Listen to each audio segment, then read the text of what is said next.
Hello parents, welcome back to my channel life of Lisa. तो आज का video उन कपल के लिए बहुत ही ज़्यादा हेल्पफुल है जो लोग लगभग 6 महीने 1 साल से बेबी प्लानिंग कर रहे हो। आपको पीसीओडी का प्रॉब्लम है, आपको थायराइड का प्रॉब्लम है, आपने अच्छे से दवाई लिया, अच्छे डॉक्टर को कंसल्ट किया, डॉक्टर ने आपको फॉलिक्यूलर मॉनिटरिंग करने के लिए सजेशन दिया, आपने 3-4 बार लगभग फॉलिक्यूलर मॉनिटरिंग कर भी लिया, लेकिन फिर भी आपको अभी तक पता ही नहीं चल रहा है कि क्यों आप कंसीव नहीं कर पा रहे हो। और हाल ही में शायद डॉक्टर ने आपको HSG टेस्ट करने के लिए प्रिस्क्राइब किया है और आप लोग सोच रहे हो कि मैं ये टेस्ट कैसे करूं, क्योंकि हम सभी को पता है ये टेस्ट थोड़ा बहुत पेनफुल है। तो उन कपल के लिए आज के ये वीडियो बहुत ही ज़्यादा हेल्पफुल होने वाला है, क्योंकि ये वीडियो में मैं साथ ऐसी टिप्स के बारे में आप लोगों के साथ शेयर करूंगी जो कि HSG टेस्ट से जुड़े हुए हैं।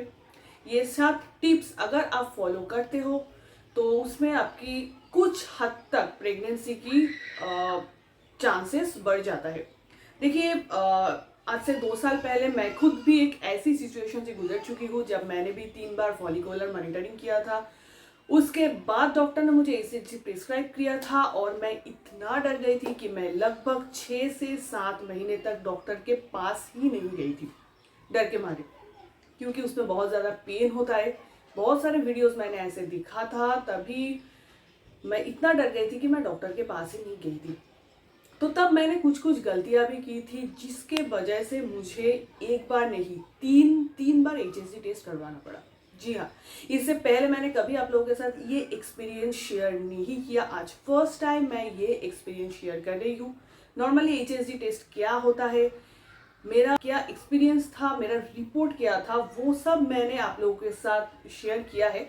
उसका लिंक मैं आई बटन में आप लोगों को दे दूंगी, चाहे तो आप वो वीडियो भी चेकआउट कर लेना। लेकिन मुझे 3 बार HSG क्यों करवाना पड़ा था, मैंने ऐसी क्या गलती किया था, और उसके साथ साथ साथ ऐसी टिप्स मैं आज आप लोगों के साथ शेयर करूंगी जो आप लोगों के लिए काफी हेल्पफुल है। तो वीडियो को स्किप मत करके एंड तक जरूर देखना, हो सकता है ये वीडियो आप लोगों के लिए बहुत ही ज्यादा हेल्पफुल है। तो फर्स्ट जिस टिप्स के बारे में मैं बात करती हूँ, देखिए, हम सबको पता है जो फैलोपियन ट्यूब में ब्लॉकेज है उसके लिए HSG टेस्ट किया जाता है। उसमें वेजाइना से लेकर एक डाई छोड़ा जाता है यूट्रस के अंदर, जो कि जाके 2 फैलोपियन ट्यूब में स्प्रेड हो जाता है। तो अभी ये जो डाई है वो मेनली उसका जो कंट्रास्ट मटेरियल है 2 टाइप का होता है, एक है वाटर बेस्ड कॉन्ट्रास्ट और एक है ऑयल बेस्ड कॉन्ट्रास्ट। तो अगर आप HSG टेस्ट करने के लिए जा रहे हो तो डॉक्टर से ज़रूर इस बारे में एडवाइस ले लेना कि आपको ऑयल बेस्ड कॉन्ट्रास्ट और वाटर बेस्ड कॉन्ट्रास्ट कौन सा कॉन्ट्रास्ट वो यूज़ कर रहा है, क्योंकि अभी एक रिसर्च के द्वारा ये पता चला है कि ऑयल बेस्ड कॉन्ट्रास्ट यूज़ करने से थोड़ा बहुत, मैं ये नहीं कह सकती कि 100%, लेकिन हाँ थोड़ा बहुत प्रेगनेंसी के चांसेस बढ़ जाता है। तो अगर आप डॉक्टर के पास जा रहे हो तो ये आप डॉक्टर से ज़रूर कंसल्ट कर लेना।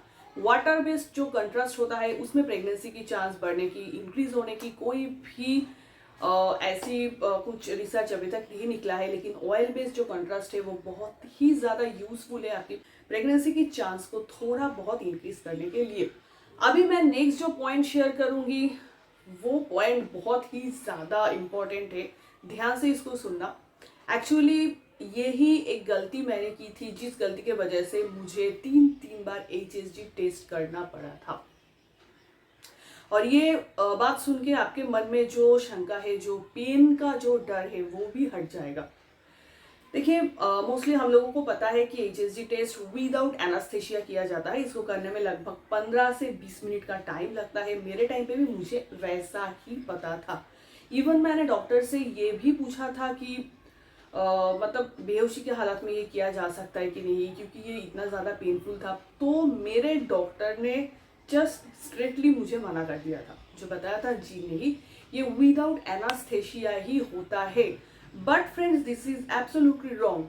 आज से 2 साल पहले मुझे नहीं पता था और मुझे किसी ने सजेस्ट भी नहीं किया। तभी मैंने मतलब ऐसी कोई वीडियो मुझे नहीं मिला था कि जहाँ पे किसी ने विद एनास्थेशिया HSG टेस्ट का एक्सपीरियंस शेयर किया है।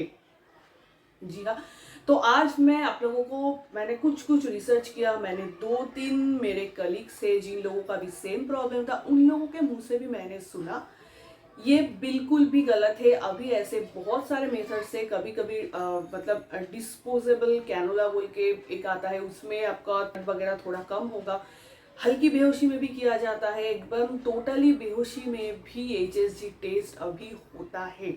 तो अगर आप एचएसजी टेस्ट से बहुत ज़्यादा डर रहे हो कि बहुत ज़्यादा पेनफुल है ये टेस्ट, तो मत डरिए। आप ऐसी कोई क्लिनिक में, ऐसी कोई हॉस्पिटल में, ऐसी कोई डॉक्टर के साथ संपर्क कीजिए जहाँ पे आपको विथ एनास्थेशिया एचएसजी टेस्ट किया जाता है। जी, मैंने भी एक लोकली डॉक्टर के पास गई थी। मैं ये नहीं कह रही हूँ कि उन्होंने मेरा ट्रीटमेंट गलत किया था और मेरा एचएसजी टेस्ट गलत हुआ था, लेकिन उन्होंने मुझे विथ एनास्थेशिया भी ये टेस्ट हो सकता है, ये उन्होंने मुझे नहीं बताया था। जिसके लिए जब मैं फर्स्ट टाइम ये टेस्ट किया था, मैं बहुत ज़्यादा डर गई थी। और आप सबको पता है इसमें एक वियर्ड पेन होता है, तो उस पेन के वजह से मैं मतलब मेरा जो एक्सरे है वो ठीक से नहीं हो पाया था। तो फर्स्ट टाइम मेरा जो फैलोपियन ट्यूब में ब्लॉकेज आया था। सेकेंड टाइम मैंने फिर से ये टेस्ट किया था, उसमें भी मेरा रिपोर्ट प्रॉपर नहीं आया था, क्योंकि मतलब अगर विदाउट एनास्थेशिया ये होता है तो ड्यू टू स्पाज्म उसका जो रिपोर्ट है वो गलत आ जाता है। तो थर्ड टाइम मैंने फिर से ये टेस्ट किया था, तब जाके मेरा रिपोर्ट नॉर्मल आया था। आप सोच सकते हो इतना पेनफुल एक टेस्ट, वो भी 3 बार करना पड़ रहा है। तो अगर आप ये सोच रहे हो, आपको बहुत ज़्यादा डर लग रहा है पेन की वजह से, तो आप ऐसे किसी क्लिनिक में जाइए जहाँ पे विद एनास्थेशिया होता है। विदाउट एनास्थेशिया अगर आप जाते हो तो उसमें आप मतलब पेट फूल करके जा सकते हो, खाना वाना खा के एकदम नॉर्मली जा सकते हो। बस आपके साथ एक अटेंडेंट होना चाहिए जो टेस्ट होने के बाद आपको घर तक सही सलामत वापस पहुँचा दे। लेकिन अगर आप विथ एनास्थेशिया टेस्ट कर रहे हो तो उसमें शायद आपको फास्टिंग की ज़रूरत हो सके। मुझे उतना ज़्यादा डिटेल्स में तो नहीं पता है। अगर आप जो डॉक्टर के साथ संपर्क कर रहे हो वो आपको विथ एनास्थेशिया करने की सजेशन दे रहा है, तो आप एक बार उनसे पूछ लेना। शायद उसमें कुछ टाइम तक, मतलब 5 या 6 घंटे तक आपको विदाउट फूड रहना है। उसमें हॉस्पिटल में आपको एडमिट होना पड़ता है, लेकिन वो एकदम विदाउट पेन होता है। उसमें एक ही बार में आपका जो रिपोर्ट है वो बिल्कुल नॉर्मल आ जाता है। आपको 2 या 3 बार जाके एचएसजी टेस्ट करने की कोई ज़रूरत नहीं होता है। ये गलती मैंने किया था, तो मुझे लगा ये एक्सपीरियंस मुझे आप लोगों के साथ शेयर करना चाहिए, इसीलिए मैंने ये एक्सपीरियंस आप लोगों के साथ शेयर। नंबर 3 जो टिप्स के बारे में बात करूंगी, एचएसजी टेस्ट हो जाने के बाद एंटीबायोटिक, ये आपको डॉक्टर प्रिस्क्राइब अगर नहीं कर रहा है तो गलत है। आप एंटीबायोटिक ज़रूर लीजिए। आपको 2 to 3 डेज तक एंटीबायोटिक लेना है। ये मुझे मेरे डॉक्टर ने एकदम फ्रैंकली बताया था कि अगर आप एंटीबायोटिक नहीं ले रहे हो तो उसमें आपको इन्फेक्शन होने की चांसेस है, क्योंकि आप सभी को पता है after HSG test mild cramping हो सकता है, ब्लीडिंग होता है, वोमिटिंग होता है। तो उसमें एंटीबायोटिक 2 से 3 दिन तक आपको लेना है।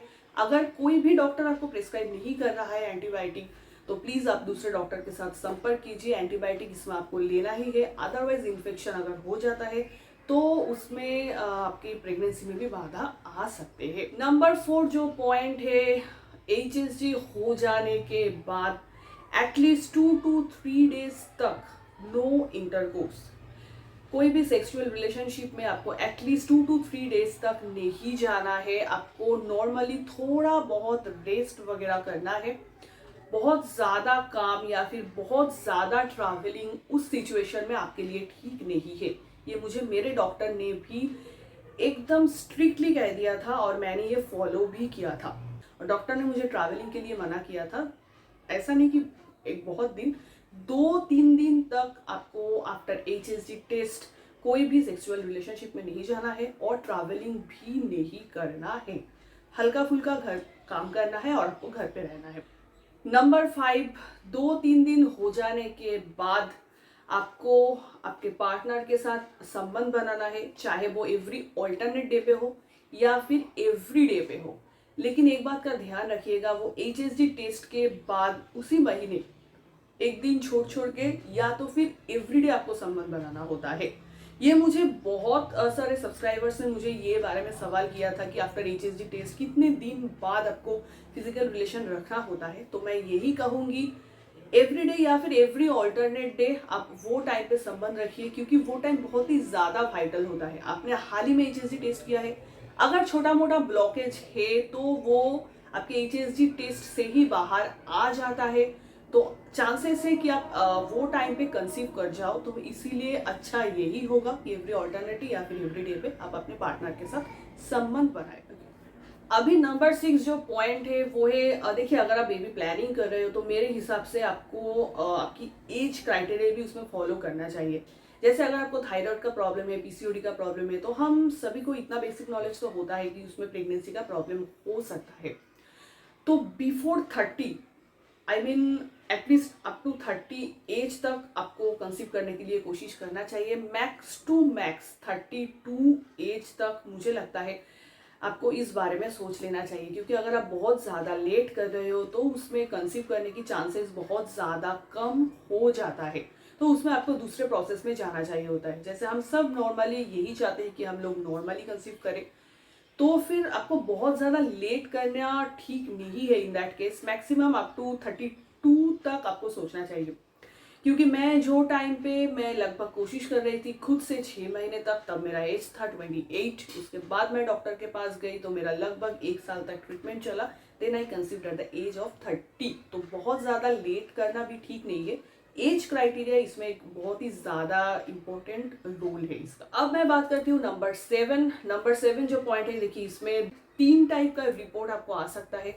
फर्स्ट है, अगर आपका छोटा मोटा कोई भी ब्लॉकेज है जिसके लिए आप कंसीव नहीं कर पा रहे थे, तो वो छोटा मोटा ब्लॉकेज इजीली हट जाता है HSG टेस्ट से। मैं खुद के एक्सपीरियंस से आपको यही कर रही हूँ, क्योंकि मेरा भी वही सेम केस था। फॉलिकुलर मॉनिटरिंग से मैंने कंसीव नहीं किया था।